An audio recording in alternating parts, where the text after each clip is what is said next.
My wife texted, "I'm working late. Don't wait up." I replied, "No problem. Tell your boss his wife says hi." She read it. 3 minutes later, my phone started ringing nonstop. If you're new here, hit that subscribe button before this story pulls you in, because you're going to want to see how this ends. The kitchen light was the only thing on in the house that night, a single yellow bulb over the stove that buzzed faintly whenever the refrigerator kicked in, and I was standing under it with my phone in my hand at 9:47 p.m., reading a text message 4 times in a row, like the words might rearrange themselves into something less obvious. I'm 31 years old. I've spent the last 6 years of my life building a marriage on top of a foundation I thought was concrete, and in the span of 11 words, I felt that foundation crack straight down the middle. The message read, "Working late. Big project. Don't wait up." No kiss emoji. No love you. No explanation of which project, which office, which floor. Just a period at the end, like she was closing a door in my face and expecting me not to notice the sound. I want you to understand something about me before I go further, because it matters for everything that happens after this. I don't yell. I don't throw things. I don't corner people in kitchens and demand answers with my voice shaking. I've never been that man, and I don't intend to become him now just because my chest feels like someone's sitting on it. What I am is patient. What I am is observant. I notice things. I noticed, for instance, that she had said working late 4 times in the last 2.5 weeks, and each time the story had a slightly different shape to it. Sometimes it was a deadline. Sometimes it was a client dinner. Sometimes it was just paperwork, boring stuff. A man who wasn't paying attention might let that slide. I am not that man. So I stood there under that buzzing yellow light, and I typed back a reply that took me almost 4 minutes to write, even though it was only 9 words long. I deleted it and rewrote it 3 times. The final version read, "No problem. Tell your boss his wife says hi." I hit send before I could talk myself out of it, and then I set the phone face down on the counter like it was something that might bite me if I kept looking at it. 3 minutes. That's how long it took.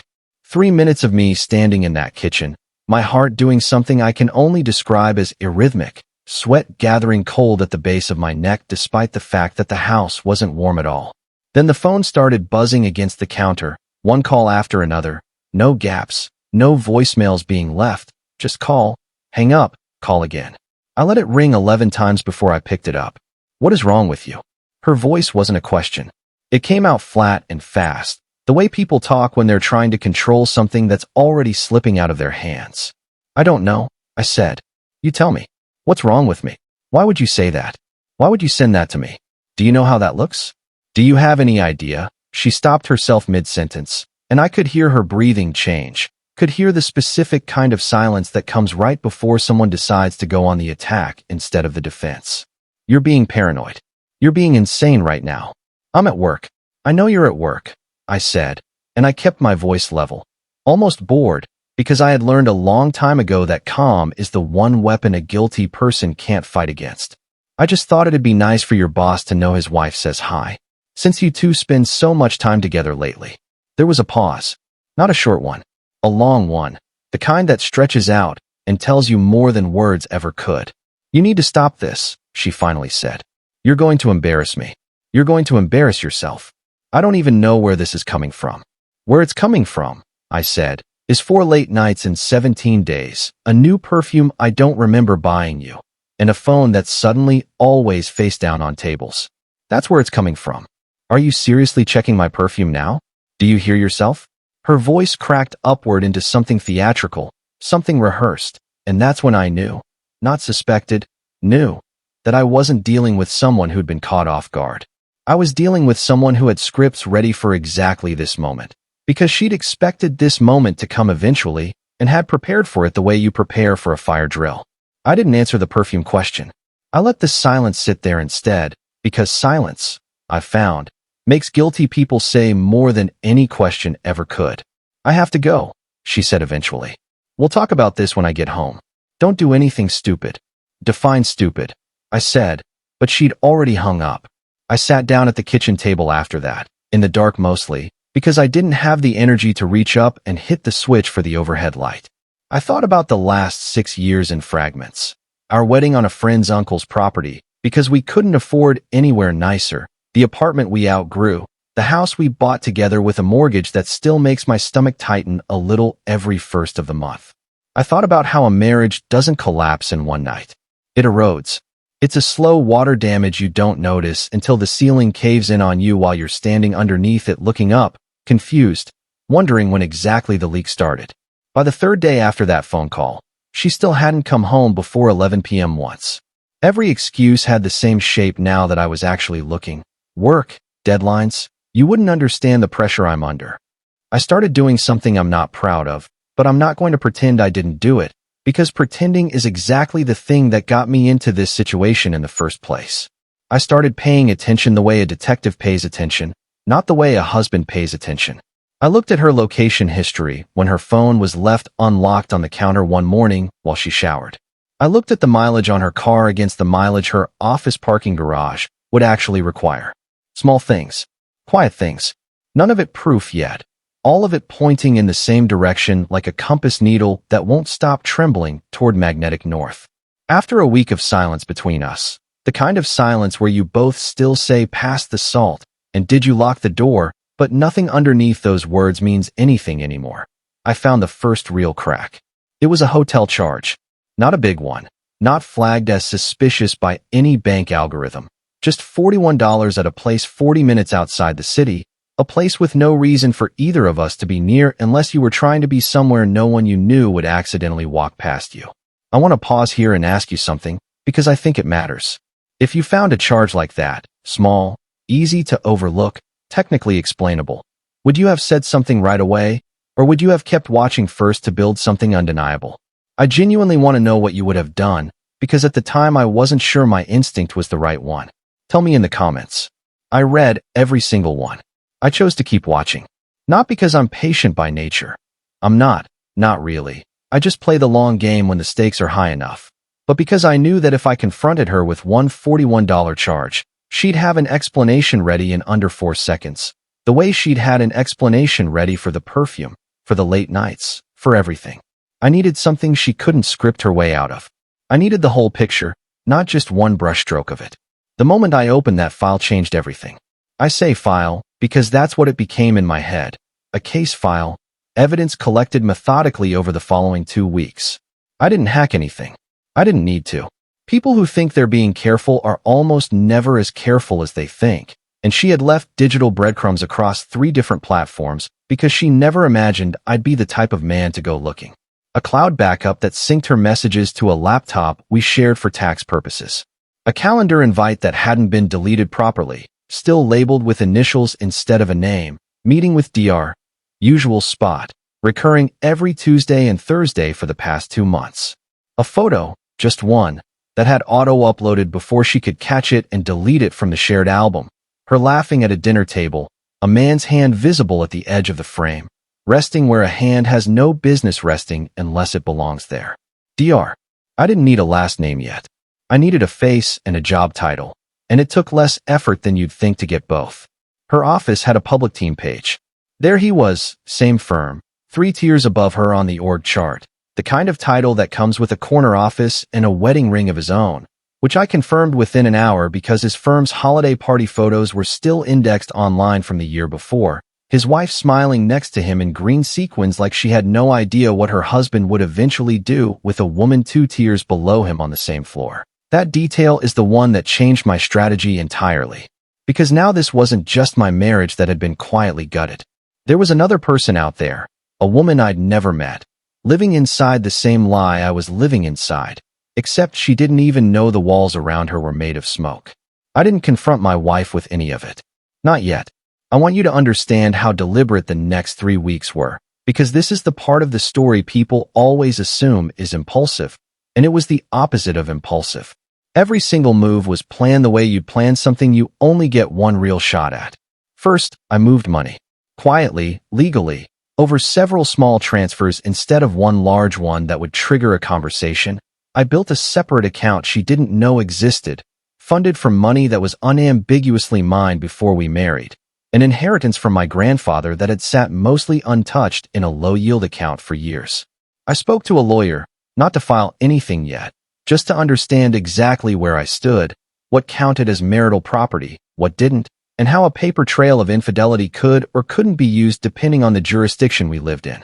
I was told plainly that emotional damages don't move a courtroom much, but financial transparency and documented deception absolutely do, especially when it comes to dividing shared assets fairly instead of by whatever story gets told loudest. Second, I copied everything. Every message, every calendar entry, every location ping, every hotel charge going back 4 months once I dug deeper than that first $41. I put it all in a format that couldn't be dismissed as paranoid speculation.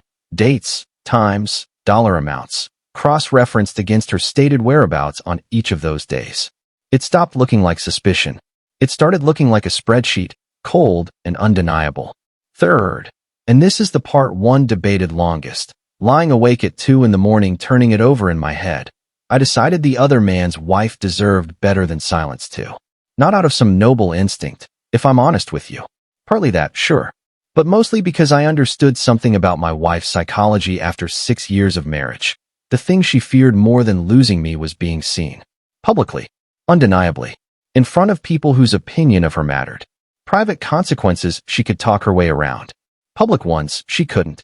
The company held an annual dinner every year, the kind with assigned seating and spouses in attendance, held in a ballroom at a hotel downtown with a chandelier that probably cost more than my car. My wife had mentioned it weeks earlier in passing, before all of this started, back when she still told me things without editing them first. Everyone brings their spouse. It's kind of a big deal, very corporate, very stuffy. I RSVP'd myself as her +1 before she even knew I'd seen the invitation sitting unopened in her email. An invitation she clearly hadn't intended to show me at all. I sat with that decision for 4 days before I acted on it. It felt heavy in a way the earlier steps hadn't. There's a difference between quietly gathering the truth and deciding to detonate it in a room full of witnesses, and I want to be honest that I didn't take that difference lightly. But every time I thought about backing off, I thought about that woman in the green sequins, smiling at a party she didn't know was already a lie. The night of the dinner, my wife found out I was attending exactly 40 minutes before we needed to leave. When I walked out of the bedroom in a suit she hadn't seen me put on and said, simply, "Ready when you are." The color left her face so fast I actually felt something close to pity for about 2 seconds before I remembered the calendar entry that said, "Usual spot, every Tuesday and Thursday." "You're not. You can't just," she started. "You said spouses were invited," I said. "I'm your spouse. Let's go." She tried 3 more times in the car to talk me out of it, each excuse thinner than the last. Each one met with the same calm, unbothered tone I'd been practicing in my head for 3 weeks. By the time we walked into that ballroom, she'd stopped talking altogether, and I watched her scan the room the second we crossed the threshold, watched her spot him near the bar, watched the exact moment his face registered mine standing beside her, watched the color drain from 2 faces instead of 1. I didn't cause a scene right away. I let the tension build across the appetizers, across the small talk with coworkers who complimented my date and asked how we'd met, across a toast given by someone from HR about family and partnership being the backbone of this company. I let the irony marinate in the room for a full hour before I did anything at all. It was during the open floor portion, when the CEO invited a few employees up to share brief remarks about teamwork, that I stood from my seat, unprompted, uninvited, and asked if I could say something too, as a spouse, about how much this company clearly meant to families like mine. The room quieted in that particular way rooms quiet when they sense something is about to go sideways, and nobody wants to be the one who looks away first. I kept it short. I didn't scream. I didn't cry. I said that I'd learned recently just how much dedication some employees show to their after-hours projects, and that I wanted to personally thank the man 3 tiers up from my wife for being such an attentive mentor, so attentive that his calendar apparently had a recurring, usual spot twice a week for the last 2 months. I said his own wife, wherever she was seated tonight, might want to ask him about it. I said all of this with a smile, the same calm, bored tone I'd used on the phone weeks earlier, and then I sat back down and picked my drink back up like I'd just commented on the weather. The silence that followed was the loudest sound I've ever experienced. His wife's chair scraped back somewhere across the room. My wife didn't move at all, frozen the way prey freezes when it realizes the predator has already seen it. The CEO cleared his throat and moved the program along with visible discomfort, but nobody in that ballroom was listening to him anymore. Phones were already out. People don't stay quiet about something like that. Within an hour, it wasn't just a room of witnesses. It was a story traveling through the entire office via group chats. And by Monday, it wasn't contained to that company at all, because someone's cousin worked at a competitor, and someone's college roommate wrote a local business gossip newsletter. And stories like that don't stay in one building for long. Edit. A lot of you are asking whether I felt bad doing this in public instead of privately. Here's my honest answer. I thought about it for 4 days straight, and the truth is I didn't do it for spectacle. I did it because private confrontations get erased. She'd have cried, apologized, and within 6 months rewritten the story in her own head until I was the villain for not trusting her. Public truth doesn't get rewritten that easily. Edit. Several people asked what happened to him at work. He was quietly moved to a different regional office within 2 months, officially, for restructuring reasons, though everyone in that building knew exactly what restructuring meant in his case. His wife filed for divorce 11 days after that dinner. I never spoke to her directly, and I don't know if I should have. I've gone back and forth on that more than almost anything else in this story. My own marriage didn't survive it either, obviously, and I never wanted it to after that night. The divorce took 5 months to finalize, dragged out by arguments over the house and a retirement account she suddenly remembered existed. My lawyer used the documentation I'd built, the calendar entries, the hotel charges, the timeline, not for some dramatic courtroom reveal, but simply to keep the financial split fair instead of getting steamrolled by someone who'd already shown me exactly how far she'd go to get what she wanted. I moved out of the suburbs entirely once it was final. Different town, smaller apartment, quieter life. I still make more money than I need and less than I used to, because splitting a decade of shared assets never leaves anyone whole, no matter how airtight your paperwork is. I don't regret the confrontation. I regret, if anything, the 4 weeks I spent quietly documenting everything before I said a word, because sometimes I wonder what those weeks cost me that I can't get back. Sleep, mostly, and a version of myself that used to trust first and verify second. People ask me sometimes if I do it differently. The public part, I mean. And the honest answer is I don't know. What I do know is that a marriage built on a lie doesn't deserve a quiet ending, and neither does the person still standing in the dark, wondering why the light in the kitchen keeps buzzing at 9:47 p.m. while they wait for someone who isn't actually working late at all. If this story hit you the way I think it did, tell me down in the comments what you would have done differently, and don't scroll past without subscribing. Because next week I'm telling you about the fiancé who thought I wouldn't notice the second phone in her glove box. And trust me, that one gets worse before it gets better.